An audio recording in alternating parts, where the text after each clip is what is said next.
The Department of Justice. The Trump administration is continuing its unprecedented support for the Epstein transparency after the Biden administration declined to make any files public. This is obviously a misrepresentation. Trump has gone out and pretended like he didn't know what they're talking about, and he tried to make the appeal to triviality with Epstein multiple times, and it's just so obvious what happened, right? And also, you broke the law by not releasing everything. And they know that. They should get impeached. There should be a level of accountability. At the end of the day, you've got to have heads roll if things aren't going the way that they should be going. They were forced to release them by law. Yes, they were forced to release them by law, and even then, they did not fully comply with the law. There were two main points of contention that they did not follow with, right? So, number one, every redaction had to be explained. And number two, all of the files had to be released. The redactions were not explained, and all of the files were not released. Keep that in mind. Anyway, so the first administration was prosecuting Jeffrey Epstein for heinous crimes at the time of his death. The Obama administration declined to investigate Epstein. I mean, I don't know really why. Who knows? Well, actually, wait a second. Wasn't Epstein's trial in 2007? Obama didn't take office until 2009. What the fuck does Obama have to do with this? Jesus Christ. Okay, anyway, he had two trials. I don't know if he had one then or not. Was it 2008? Well, Obama wasn't in office in 2008 either. He got the deal in 2008? Yeah, Obama won the election in 2008, but he took office in 2009. Like, the president wins, they win the election in 2000, and usually, in like every 4 years, right? But then they actually take office later on. It's the same as like Zoran Mandami he's not the mayor of New York right now. He will be the mayor of New York on January 1st. And the president takes office on the 20th of January, right? That's how, for example, like during January 6th, right? That's very evident because Trump was the president during January 6th. So, yeah, it's not acting yet. Yeah, he's the president-elect, but he's not the president. So I think this is totally fucking bullshit that they're even bringing this up. But anyway, maybe there's something I don't know about.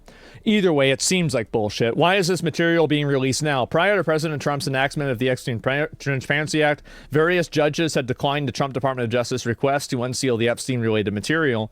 The enactment of the new law gave the judges the legal predicate that they found sufficient for granting the Trump administration standing requests before the courts to unseal the files. How much more material can we be expected to release? Because this is the big question, right? Because I think Ro Khanna said that it was like 2.5 gigabytes were released, but there were over 300 gigabytes. So, I mean, I think that's a pretty big fucking difference, or 200, something like that. So, yeah. The difference in 2008 and 2025 is like the planet decided to jump off a cliff and protest. Yeah, it's a big difference. And I think the world always changes, though, to be fair. So how much more material can we expect to be released? The Department of Justice has hundreds of thousands of pages of material to release, including material that must comply with court orders. The court orders can slow down the Department of Justice's ability to review and redact material, but it will not prevent the release of the material. The Department of Justice has had more than 200 lawyers working around the clock reviewing each individual file for release. This is an arduous process, as each document and photograph must be individually reviewed by the DOJ and the Southern District of New York in order for potential redactions and to protect victims and potential veterans, protect victims or potential victims. So I think this is stupid. I think if you gave me 200 guys, you could have gone through pretty much all of this in 1 month. So are you telling me that you have 200 people that are on this and this is all you could produce after an entire month? Get the fuck out of here. I bet 10 people could have done more than this. This is crazy. They're lazy. So, yeah, after fucking a month, they've created 2 gigabytes of information. That's crazy. Should have kept Doge around? Yeah, exactly.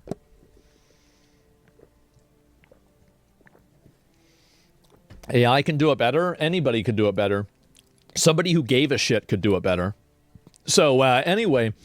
What is being redacted? The Department of Justice is committed to transparency and redacting only what is legally required. The department is required by law to redact identifying information about the victims, minors, or potential victims, as well as privileged material. This is a legal term. I'm not familiar with what it means. No redactions have been or will be made to protect famous individuals or politically exposed persons.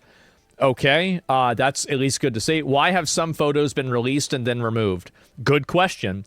As material is released, the Department of Justice is receiving incoming from individuals alleging to be victims and their lawyers requesting that certain information be removed. Out of an abundance of caution, the material is temporarily removed for review and will be released again with appropriate redactions if legally required. So let me get this straight. So you guys had 200 people working on this, but not only could you not do all the information, but the information that you did do, you did it wrong. Okay, this is really good to hear. This is amazing. So lawyers will block shit. They love that. Maybe. Sounds like horse shit to me. Well, anyway, how are people responding? Check that guy's hard drive. I highlighted the law for you. No later than 30 days after the date of the enactment of the law, and then all. Yes, obviously, very fucking true. On what basis was file 468 removed? I don't know. And so Thomas Massie did oh no.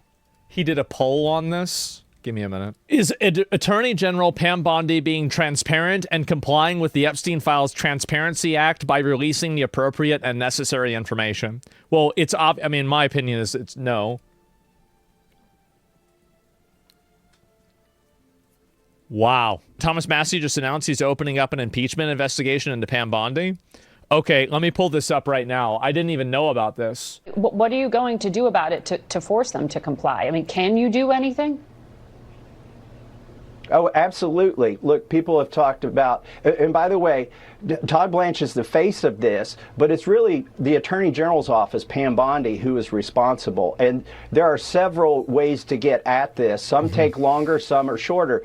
The quickest way, and I think most expeditious way to get justice for these victims is to bring inherent contempt against Pam Bondi, and that doesn't require going through the courts. And give her, and basically, Rokan and I are talking about and drafting that right now.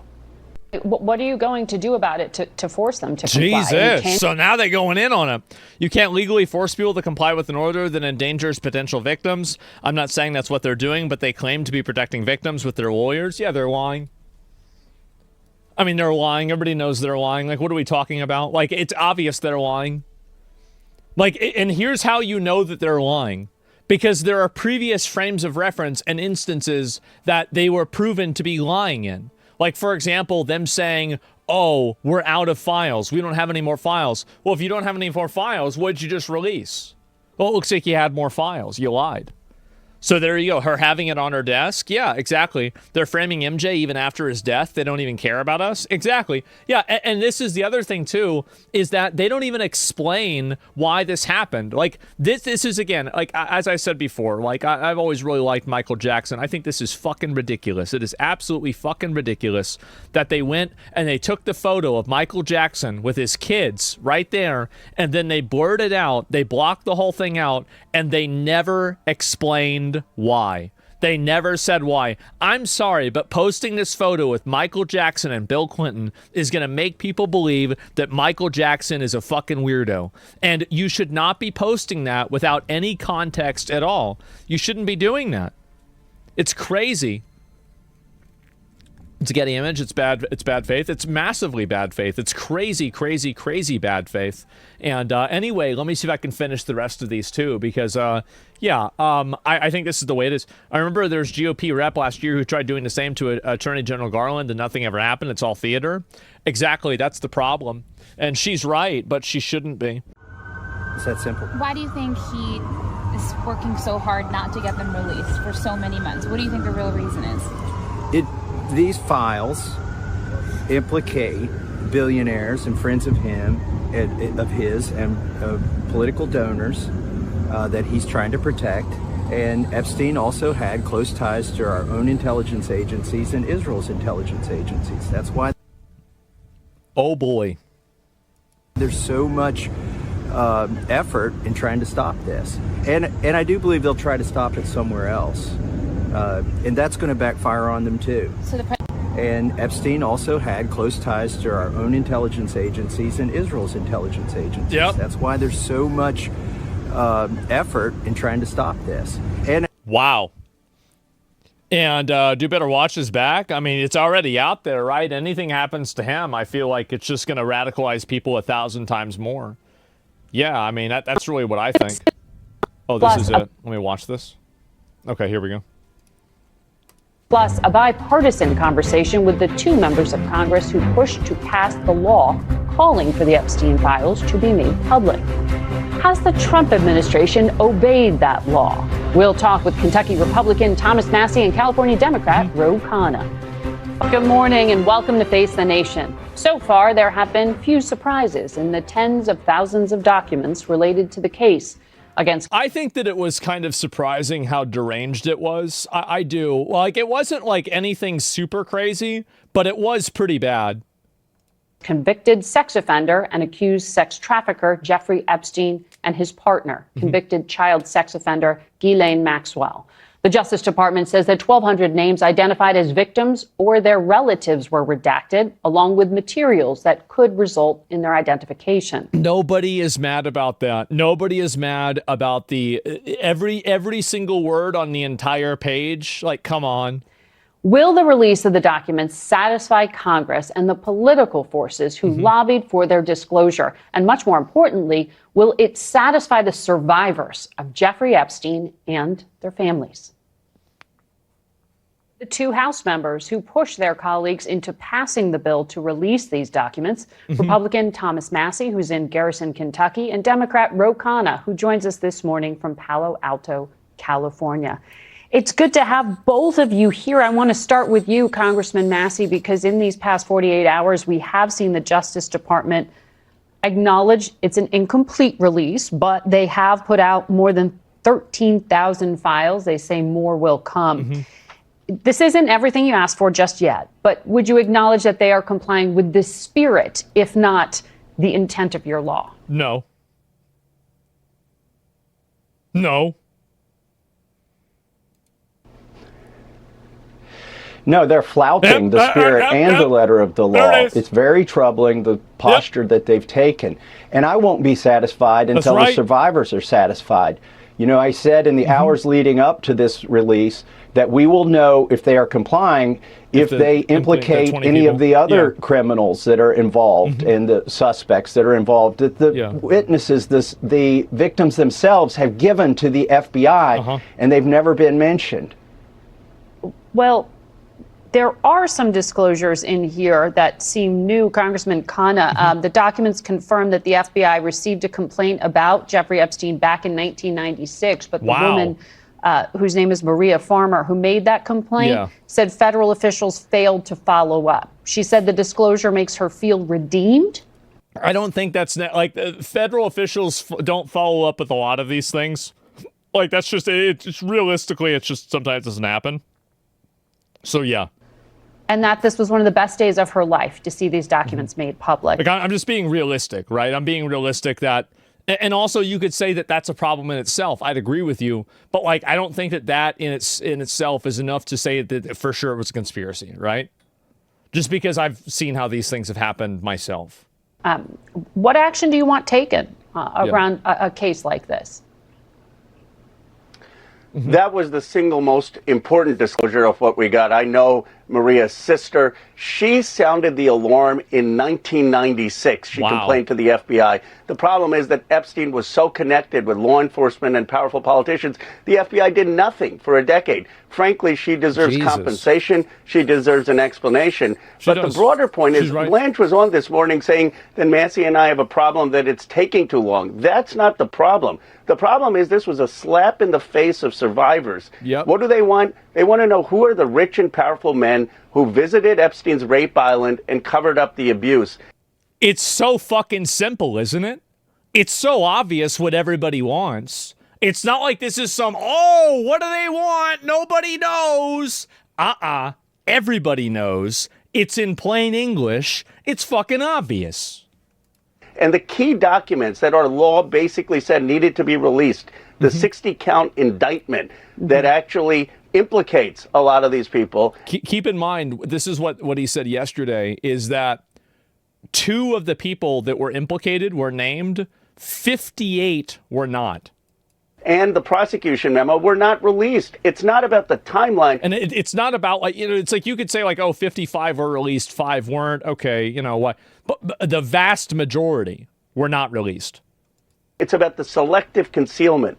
Well, yet, right? The Deputy Attorney General said there are more disclosures that will be made. You believe that they will not release that particular part? I mean, you did give them some leeway for redactions. You did.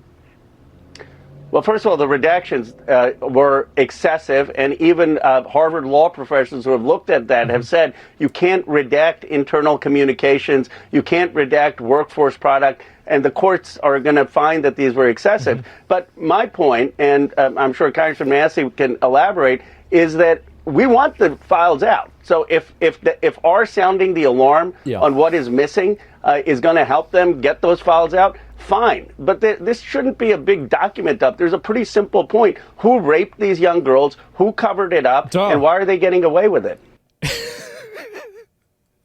Isn't it crazy that we live in like an alternate universe where this very simple and very obvious reality is being hidden, obfuscated, and trying to, oh, where'd it go? Where are they? Oh, what is this? It's so fucking ridiculous, isn't it? Oh my God. Drives me crazy. So you're saying specific things regarding the indictment. Congressman Massey, I saw in a video that you posted, you had a very specific benchmark of success here. You said there are at least 20 men accused of sex crimes known to the FBI. How do you know that number? And do you know those names? Yeah, the survivors' lawyers have told me those numbers, and they've described their professions in general. But they've only given me one of those names, and I mentioned that in a congressional hearing, Jess Staley. So I searched these documents. I didn't see Jess Staley's name, nor did I see 19 other names. Do you think he's lying? I don't think he's lying. So he literally just named somebody. He said, this is one of the people that should be in it, and they're not in it, so they're lying. There you go. And here's why we shouldn't be optimistic that Blanche or Bondi are going to release these things. They sent a 6-page memo to Congress and said they cited pre-existing laws as reasons that they weren't going to follow our law. For instance, our law requires them to release information regardless of embarrassment, but they are trying to say that a previous law prevails when it doesn't. Common sense says it doesn't. The Privacy Act doesn't protect them from that. And then also, as Rose said, internal communications, they're using a FOIA standard that doesn't apply because our law already says they have to give us internal communications. In terms of the gentleman there you referenced as accused, I mean, being in the document doesn't necessarily prove criminal behavior, right? Obviously. Everybody knows. Yeah, of course. And in terms of the redactions, what the Deputy Attorney General said is that they pretty sure a congressional law outweighs that. Of course it does. Yeah, it's not like were abiding by your law, and also a judge in New York had ordered them to listen to victims. So they're claiming that information that they had initially even published Friday, they had to pull down because they were trying to protect victims. You don't sound convinced that they are abiding by this intent.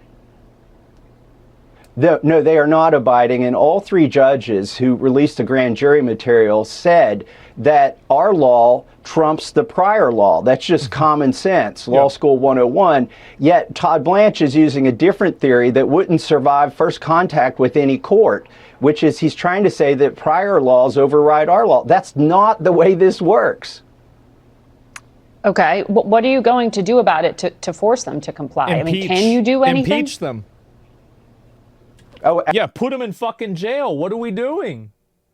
I think that there is a growing frustration that a lot of people have, and this is a Democrat frustration. It's a Republican frustration.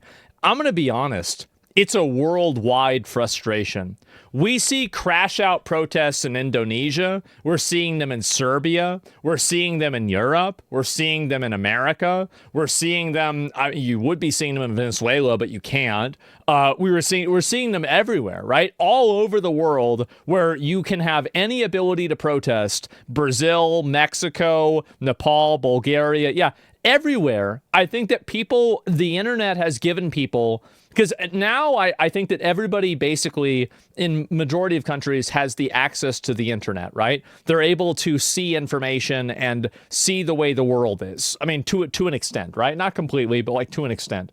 And in being able to do that, they realize that they're being run and ruled by a bunch of fucking scammers, clowns, pedophiles, rapists, and demons. That's what's happening. And they're saying, well, this sucks. This is fucking ridiculous. Why are we putting up with this shit? Right? They're taking bribes. They're taking money. They're living high on the hog. Well, they treat everybody else like actual hogs. That's it. And I think people are tired of it. They're totally tired. Do you think Trump should go to jail right now if something is unredacted and it proves he's a pedophile? So if something was proven, so let's think about it theoretically, right? Trump is proven to be a pedophile by this. It's dead to rights, 100%. Should he go to jail? Absolutely. It's not even like, what do you mean? Like, obviously, yeah, duh. What do you want, a fucking pedo? And also, here's the other problem, is that if you don't send him to jail, you sacrifice the rest of his term to just being garbage. It would be better for Trump if he went to jail. It would be better for us, not for him. It'd be better for us if he went to jail, because then at least J.D. Vance could get rid of the fucking, the baggage of Trump. Like, that's it. Because really, like, there's so much baggage with this guy. Like, I think he's really funny. There's a lot of things that he does that I agree with, I think are great, but not everything. And it's like there's a lot of good and there's a lot of bad. I like the mass deportations. I like, X, Y, and Z thing. But the amount of like baggage and like just unnecessary bullshit that we have to deal with because of Trump is like, I mean, for a lot of people, it's too much. They don't want to deal with somebody who's constantly going on Twitter talking about how he's, like how some guy that got murdered with his wife, he's bringing up the fact that like, oh, he didn't like me. And so he had TDS, and like, get the fuck out of here. Like, what are you doing this for? Why are you doing this? So I think absolutely should go to jail.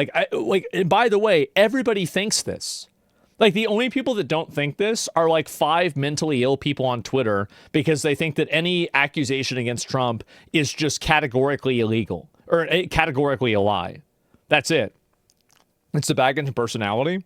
J.D. Vance is a perfect successor. There's zero dirt on the guy. Well, besides the sofa thing. But yes, you're right. And I think that's the main thing. Bro, Vance is a pedophile too. Yeah, everybody I don't like is a pedophile. Well, that's good. Now, at least you're not using Nazi anymore.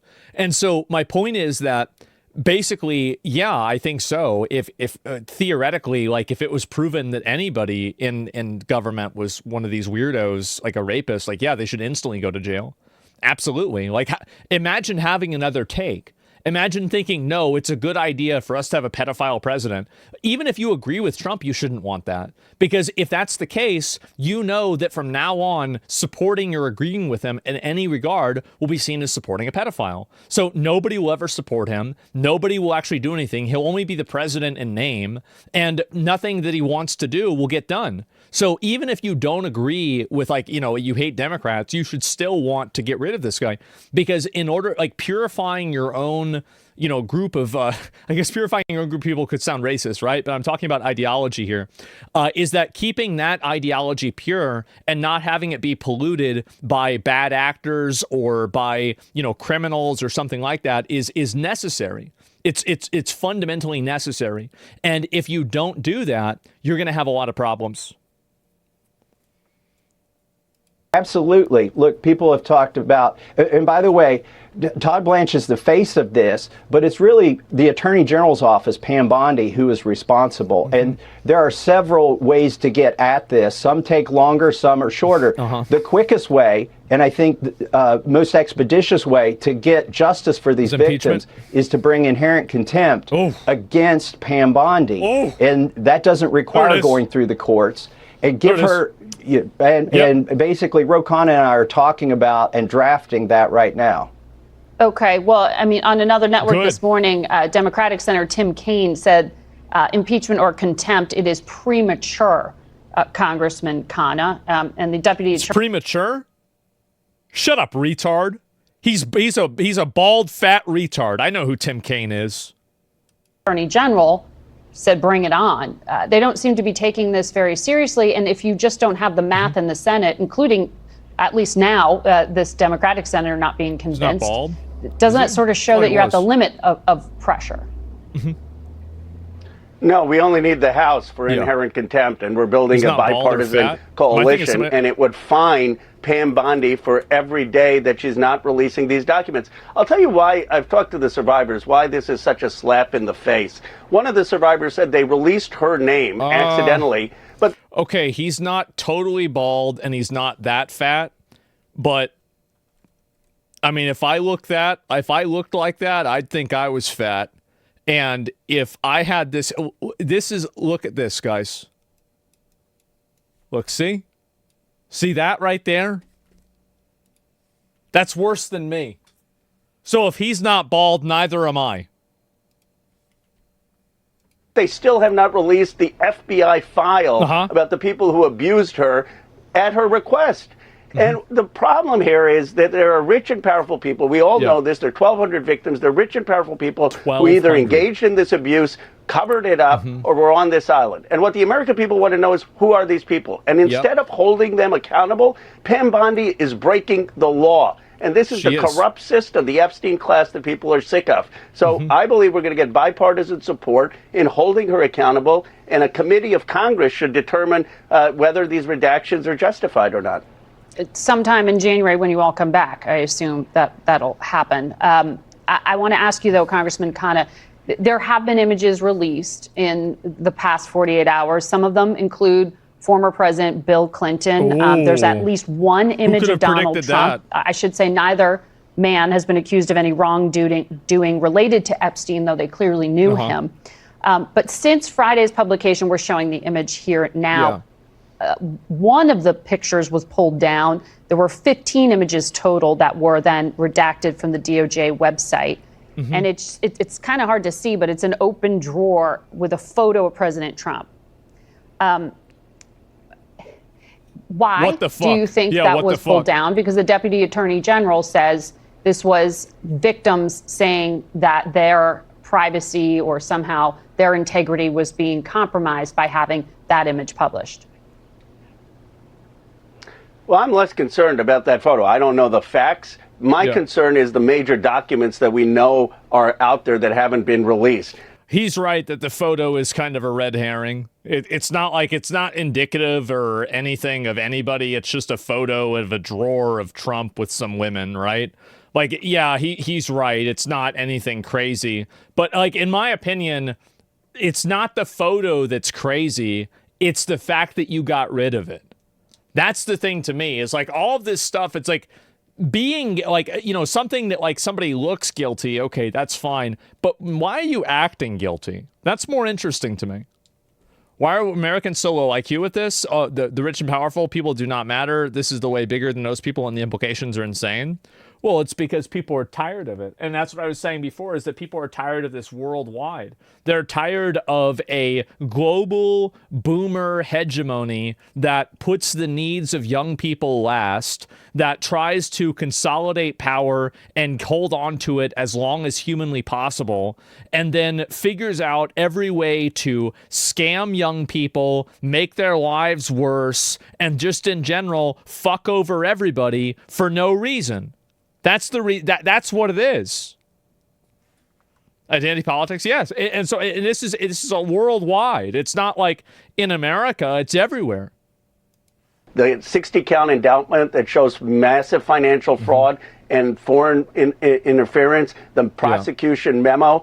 And look, they put out these Bill Clinton pictures. Well, they're allegations that they're foreign governments that potentially were involved. Which ones? And that all needs to come out. And it needs to come out in the indictments. It needs to come out in the prosecution memos. But the reality is they put out these pictures for Bill Clinton. Fine, put it all out. But don't distract from the fundamental issue, which is who are these powerful people who visited the Rape Island? I mean, there are 1,200 victims. It defies common sense that it was just Epstein and Maxwell. And exactly. It's completely irrational to think that it was just those two people.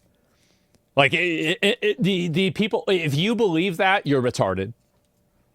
they're hiding something. And you know why the American people are so upset? My X account had MAGA supporters supporting me for the first. It's not the thing is that it's not MAGA, it's not Republican or Democrat. Like this is a big issue. Period. It's things like making sure that the country like has a military, figuring out how to make the roads work. Like this is a problem that media has created where every single fucking issue has to be divided by party lines, and people invent these alternate realities that every single problem has like a 50% ratio of people that like and don't like it. It's fucking ridiculous. There are a lot of issues that I think most people agree on, and just because the other side that you disagree with thinks it's good, that doesn't make it bad. It's just it's caveman thinking. I support the guy on this. Unfortunately, nothing else.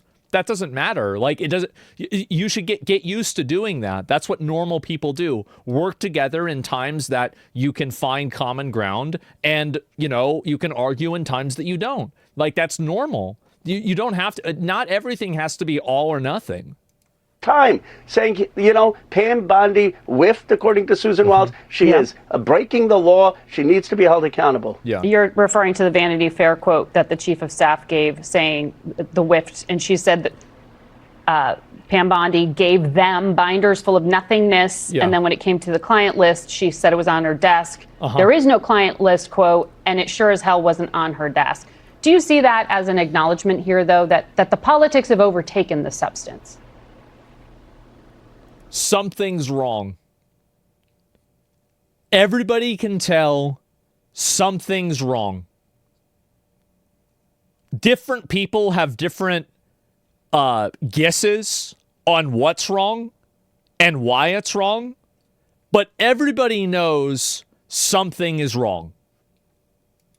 No, for us, it's about the survivors. And if you look at Thomas Massie and my comments the morning of the release, we were giving Blanche the benefit of the doubt. We said, if it's not all there, fine, just get the information out. Yeah. It's when the survivors said that this is an insult, this is a slap in their face, that we aren't getting the truth about who these men were on Rape Island, that we started sounding the alarm. And this is more documents of nothingness. And I guess the question the American people have, even to me, is the system so corrupt? Is the system so corrupt that Thomas Massie and you defy the odds, pass a bill through a discharge petition, get the Senate, get the president to sign it, and still these rich and powerful people are being protected? Who has this kind of hold on our government? What are they hiding? Why are they not releasing this? Exactly. It's just all common sense questions. Well, you want people involved in those initial investigations down in Florida re-examined and possibly prosecuted? Yeah. Yeah. Duh. Like, well, what do you mean? Like, yeah, of course. Like, did they do something wrong? Like, yeah. I want the information out, which was in that prosecution memo that Acosta disregarded, that were in those indictments, that there were 60 counts against Epstein. Only 2 counts were prosecuted. That's what he was talking about yesterday when he went on Hassan's stream. Listen to that again. I want the information out, which was in that prosecution memo that Acosta disregarded, that were in those indictments, that there were 60 counts against Epstein. Only 2 counts were prosecuted. I want to know, who were these other people who were on the Epstein's Rape Island? Who were the people who saw young girls being paraded around at parties, 13, 14, 15-year-olds, and didn't say anything? And why is this so hard when there's a law requiring these names to come out? What we're seeing is survivors' names come out, but not the men who abused them. And instead of holding elites accountable, this is the thing that people said with the Maxwell trial, with Ghislaine Maxwell, that basically, how is it that this woman is being charged for human trafficking, but we don't figure out who she's trafficking to? Pam Bondi is breaking the law. Well, we will see when you gentlemen come back to work sometime in January what your next we'll see what measures are. It happens. sounds like you've made it clear you're moving action against the Attorney General. Thank you both for your reaction today. I think it has to be faster. You have to do this as soon as you possibly can. Like, you can't let this sit around, because then they're going to try to stall it out. Then you're going to have the attention be taken over by midterm elections, and it's going to get displaced. I mean, really, Republicans should want to put this issue to bed before the before the midterms happen. Like, it's the best possible thing that Republicans could do for themselves is to completely kill this issue before the midterms. Totally get rid of it. Rokana post. Yeah, I'll see what he's saying in a minute. But yeah, this is nuts. And let me see if I can find a few more of these here too. But no, it's not that. There's something else. This is something else too. I've seen it before. Opening up impeachment. This is what I saw already. And yeah, here it is. It's completely redacted for the most part, the first 50 pages. This one's not readable. It's completely redacted for the most. What might happen if President Trump pardons Pam Bondi? I think that for every action, there's an equal and opposite reaction. I think that if he did that, he would be effectively destroying all of his political capital, and nobody would really support him after that. I don't think that they would. And I think that it would be hard for, anybody really to, like, he don't care. I don't think that, maybe you could say he doesn't care, but after that happens, like, eventually there will be somebody who takes office after Trump, right? And when that happens, that person will go after them as hard as possible. Like, this is what they should have done. They should have done this with Hunter Biden and Biden's, right? Like, they should have done this immediately. They should have done this with Hillary Clinton back in the day. Like, but they don't. The problem is that if you don't use your tools that you were given to execute in a way that, is definitive against your enemies, they will do that to you. And so you have to be first person to do that. Biden did it too. Yeah, well, Biden did a little bit, but they didn't do enough. Isn't JD a bit too quiet? No, I mean, if I was JD Vance, I'd be doing the exact same thing. I wouldn't be saying a fucking thing about this. You promised to prosecute rich and powerful men who are on Epstein's rape island. Would be more credible if you stopped breaking the law. Release the draft 60-count indictment, 82-page prosecution menu, and the Epstein FBI files. Yep, there we go. And the Department of Justice previously stated we will bring charges against anyone involved in the trafficking and exploitation of Jeffrey Epstein's victims. We reaffirm this commitment, and we ask any victim to please come forward with any information pertaining to any individuals who engaged with illicit activity at their expense. We have met with many victims and victim groups, and we will continue to do so more if people reach out. Please contact myself. Yeah, we'll investigate it immediately. Yeah, no one believes you. You've seen most of the files. Who, if anyone, did Epstein traffic these young women to besides himself? Himself. There is no credible information. None. If there were, I would bring the case yesterday that he trafficked to other individuals. And the information we have, again, is limited. So the answer is no one? For the information that we have. In the files? In the case file. Okay. Man, I wonder what's going to happen when they actually get the information out. Yeah, it's complete bullshit. Nobody's going to believe that.